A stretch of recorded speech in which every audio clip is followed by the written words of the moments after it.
Hi all, welcome to the Craft Table Podcast. My name is Tori. You can see anything I'm working on either the Instagram or Making app at the Craft Table Podcast. You can also shoot me an email, which you can shoot me an email at thecrafttablepodcast@gmail.com. This week I don't have really a whole lot to share, and I also was hoping that the natural light would be a little bit better because I'm doing this right after work. But it's supposed to be like it's supposed to rain, but it hasn't rained, so it's dark. It got dark at like noon, before noon, so it just never really lit up at all. So you get the ring light. Sorry guys. I haven't really been crafting a whole lot. I did work some on my cream and pink handspun sweater, but it's not enough to really show. I did, however, I should probably start with what I'm wearing. I am wearing Folktale Fibers mushroom fade. You can't really tell I'm wearing it, and camera doesn't, like, I'm short in the camera, whatever. So you'll only be able to see the one color, but it's the Aimee cardigan from Locatelli. It is by far my most worn cardigan. I wear it all the time. It's my favorite. It is a constant staple. It's got plenty of pills on it that I need to de-pill the sweater, but it just is my house cardigan. My house coat is what I call it. I just wear it all the time and I love it. I also really love this yarn. It's 100% Targi. No, that's not true.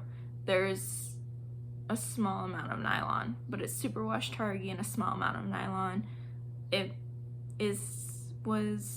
It's labeled as fingering weight, but it comes out more in sport weight, and I definitely adore it. I've already talked about this maker quite a bit, this yarn dyer / maker. I definitely am going to link her again below because I think everyone should buy her yarn. I don't know if she has anything up in the shop, but I adore her stuff. I desperately want another fade set or enough skeins, at least from her, to make a sweater because I just adore her work and her colors and the yarn itself. So that's what I'm wearing. I really love it. It's my, see, you can see the fade here. Yeah, I mixed up the fade a little bit to make the stripes stand out more.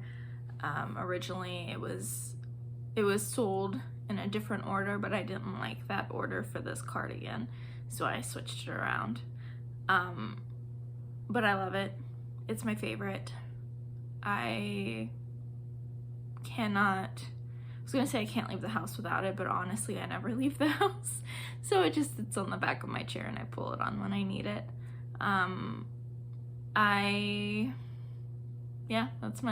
I finished it a really long time ago. That's not true. I finished it during the pandemic, but like the first year of the pandemic.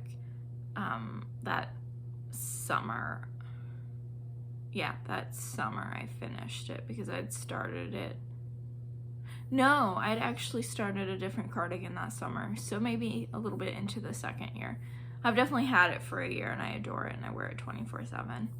But I definitely recommend the pattern. It's a great pattern too. I did buttonholes for this, but my button band, as you can see here, I picked up too many stitches, so on either side the button band hangs out and over.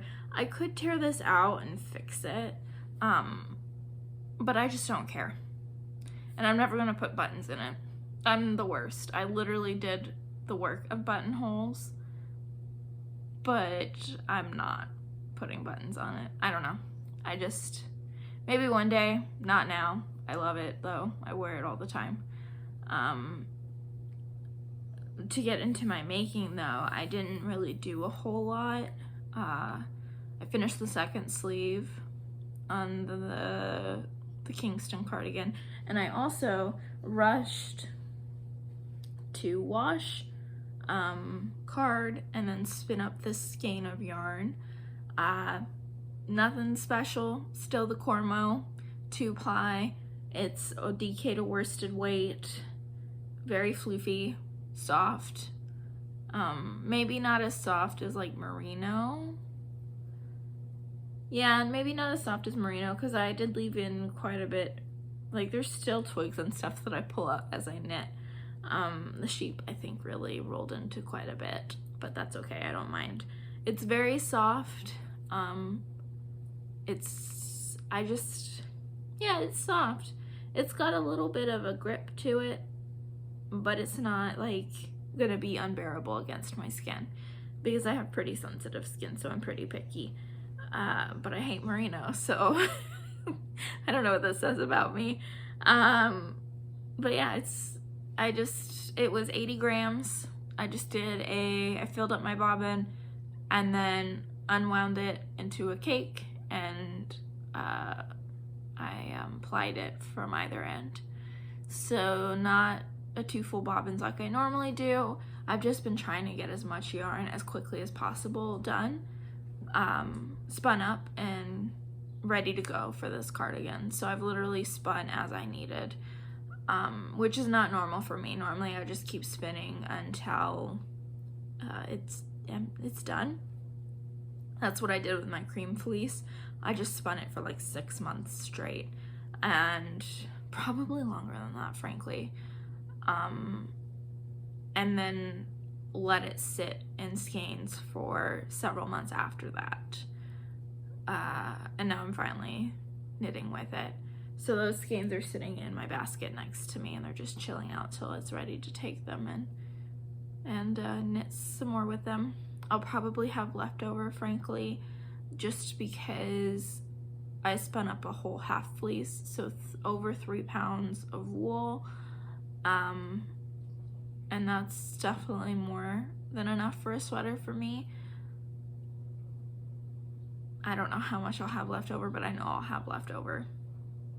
Whereas this Cormo cross, I should say, it's not full Cormo. A Cormo cross was 7, almost 8 pounds pre-wash. I don't ever weigh anything after washing. I'm the worst. I don't really care about what I lose to grease and lanolin and dirt and all that. It doesn't matter to me. I'm just gonna spin. So I did do that. So I spun up a whole skein, 80 grams of DK to worsted 2-ply. I will share the cardigan because I finished the sleeves. And then today, so I finished the sleeves, didn't knit any yesterday. Finished the sleeve Monday. So both sleeves, I haven't even, wait, is this the one that I wove in?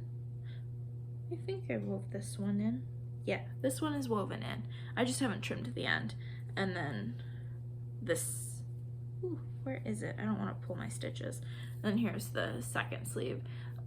I didn't blend. And looking on camera, I think that was a mistake. But I don't know if I care enough or not.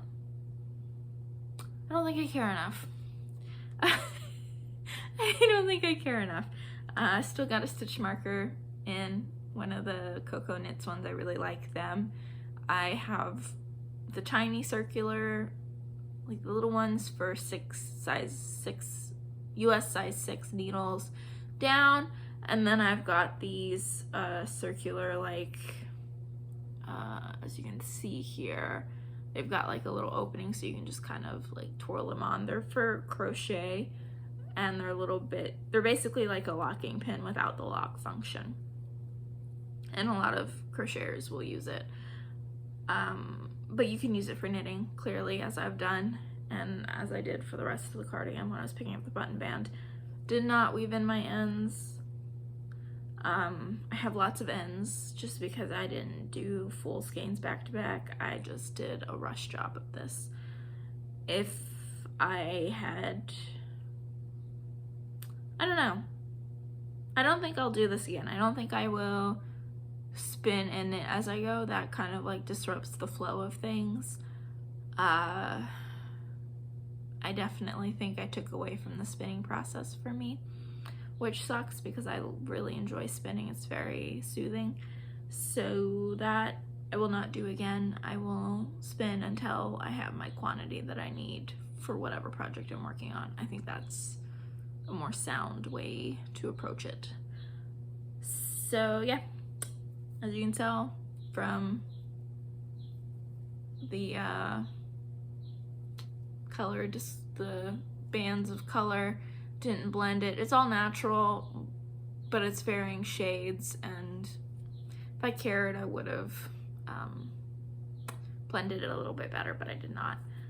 I also might go back later and do like more of a balloon sleeve, because I stopped halfway through the increases, and even stopping at halfway increases of the decreases on the sleeve, this still goes past my wrist, so it's a bit long and a bit wide for the original pattern, but I am short and I have short arms, so that's just, we'll see if I change it or not. I don't know if I'll care.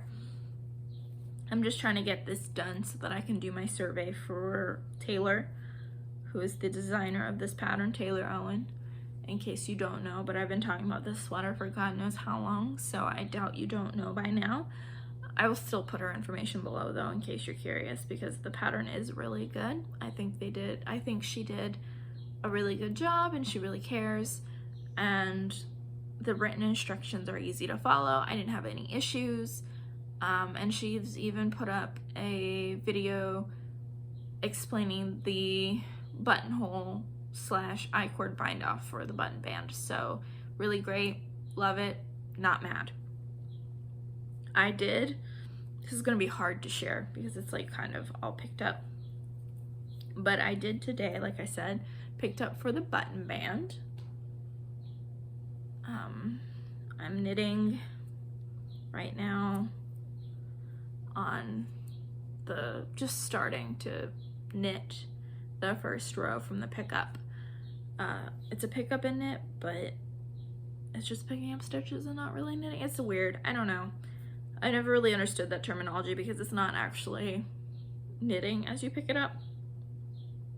So it's a little, I don't know, it doesn't make total sense in my head, but that's just how it is. That's the verbiage that's used. So I did, as you can see, there's stitch markers. Andrea Mowry made a really good video answering, she has a podcast now, if you're not aware. She answers 5 questions a week, discusses stuff like recent releases and like some of her spinning every once in a while. But she had a question about picking up button bands and how to do it so that you are even and that everything lines up well. And she said to take, so let's say this is the edge where you need to pick up.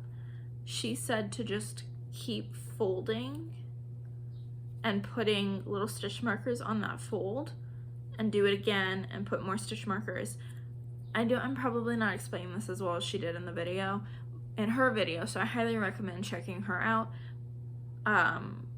But basically putting stitch markers at each fold so that when you unfolded it and you go to pick up, you have well placed and equally distributed spaces to then pick up your stitches, and it's easier to count in those smaller spaces. Like Taylor's, I don't think I'm giving this away. I don't think this is giving away any of the pattern, but she has you pick up 2 stitches for every 3 stitches. I didn't really do that. I just kind of skipped like a stitch or 2 and picked up, skipped a stitch or 2, picked up. So that was my method, and hopefully it'll work out okay. I think it will. I've done enough button bands where I kind of can gauge what I need to do. I mean, clearly I didn't do that well on this cardigan, but overall the other cardigans I've done, I've been able to, like, if I just look at it and eyeball it, I'm okay. But when I try and follow instructions, it is a total flop. Just an absolute flop. It does not work, as this cardigan shows, because I followed directions and I overdid it. So I just kind of went with the rule that she had, and sort of hit it, didn't hit it in all places, but it's even enough that it's fine. The only place where I picked up every stitch was along the neckline, just because there's already places for you to clearly pick up stitches, and I don't think that'll be a problem. So I did that. I don't know how quickly I'll get through this. I have hopes to, it's already Wednesday. I don't know if I'll have it done by the weekend. I don't know. We'll see. My goal is to get it done before Maggie's surgery, which is next Wednesday. The 29th, I think, is next Wednesday. But yeah, she will be going into surgery that day. I won't see her for that day, and then I'll pick her up the next day. So I'm hoping I'll have it done by then so that I can work on other projects while we sit together and let the healing process begin. Apparently, a lot of research online has said, a lot of people have experienced this with their larger dogs, are like, your whole time is shot. Like, you should not expect to do anything but sit and monitor very closely, and that it's really hard on the owners compared to the dogs. So I'm in for some fun times, and I can only do one knee at the moment. Both knees are blown, so one knee at a time, and the one that is less stable is the one that's going in, because she tore her first one last June, but we were attempting to do it heal it without surgery, and it just, x-rays showed that didn't work out. So we're gonna do the newest knee, so hopefully it won't be too miserable, but we'll see. So I'm hoping to get this done before then. I don't know if I will or not. I have plenty of shows and movies suggested to me by different people in my life, so I think I might just like, I don't know. I definitely have things to occupy me that isn't gaming right now, so maybe I'll get some more knitting done than I think. We'll see. This was the only thing I worked on and spun and did anything fibery related this week. I still not really feeling it, kind of worn out. So my will to create, it really isn't thriving. So I've been going even slower than I normally do, especially when I'm monogamously knitting on one project. Normally I'm a little bit faster. I did work a little bit on I think I said this already. Maybe I said this already, or I was just thinking it. But I did do a few more rows on my cream and pink sweater, but you can't tell. So, but that was only when I was waiting for the wool to process during the cleaning and carding and spinning process. Yeah, that's all I worked on. I have plenty of whips waiting in the wings for me to pick up, and new projects that I'm thinking about. I have 2 sweaters, a child sweater and adult sweater, and I have a pair of socks, and that's it. Yeah, that's all I have whips wise, which is not bad. I'm not someone who, I typically have 2 projects on the go, a smaller one that I can take with me to places, not really going places, so it just is sitting in a bag, and then a bigger project that I would work on at home. Pre-pandemic, I would take my knitting with me places. So, you know what? I forgot. I actually have 3 sweaters, 2 adult and 1 child sweater. So, yeah, that's a lot for me. Normally I have like a shawl, a sweater, and socks just to balance it out and switch between projects. But I'm only steadily working on one right now, and it's not going very quickly compared to my previous crafting and how I would go pretty quickly on all the multiple projects I had going. So yeah, that's it. Don't really have anything to share this week.